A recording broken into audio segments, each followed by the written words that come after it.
Kính chào quý thầy cô, ở video này, em sẽ hướng dẫn thầy cô tải chữ ký lên OLM trong trường hợp thầy cô cần ký duyệt hồ sơ, giao án online.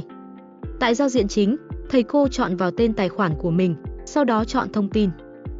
Tại trang thông tin, thầy cô chọn vào mục cài đặt tài khoản, sau đó kéo xuống cuối, thầy cô chọn tải file chữ ký và chọn ảnh chữ ký mà thầy cô đã chuẩn bị trước đó. Thầy cô có thể ký ra giấy, rồi chụp lại tải lên hoặc sử dụng các phần mềm hỗ trợ chữ ký khác. Thầy cô điều chỉnh ảnh chữ ký cho phù hợp rồi ấn lưu.